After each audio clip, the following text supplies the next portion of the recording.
വെയിൽ ഉള്ള ഒരു ദിവസം ഒരു വലിയ ബസ് കാട്ടിലൂടെ കടന്നു പോകുകയായിരുന്നു.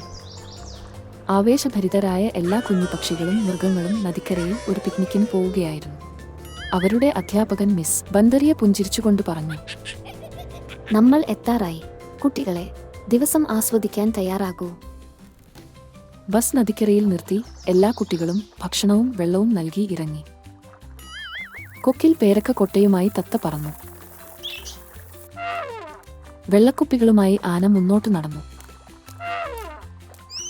അണ്ണാൻ ഒരു സഞ്ചി നിറയെ പരിപ്പുമായി തുള്ളുകയാണ്.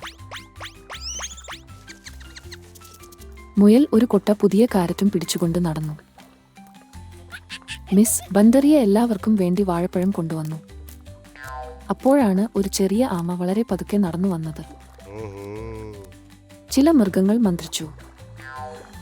അത് ഭക്ഷണമില്ലാതെയാണ് വന്നത്.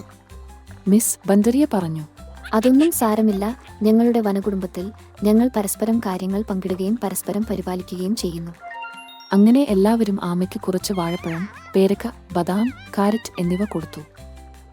ആമ പുഞ്ചിരിച്ചു, എന്നിട്ട് തന്റെ ബാഗ് തുറന്നു. ഉള്ളിലുള്ളത് കണ്ട് എല്ലാവരും അത്ഭുതപ്പെട്ടു. അയാൾ എല്ലാവർക്കും വേണ്ടി ഒരു രുചികരമായ ഫ്രൂട്ട് കേക്ക് കൊണ്ടുവന്നു. അവരെല്ലാം സന്തോഷത്തോടെ കൈയടിക്കാൻ തുടങ്ങി. ഇന്ന് എല്ലാവരും ഒരു പ്രധാന കാര്യം പഠിച്ചു. ഒരിക്കലും ആരെയും പെട്ടെന്ന് വിധിക്കരുത്.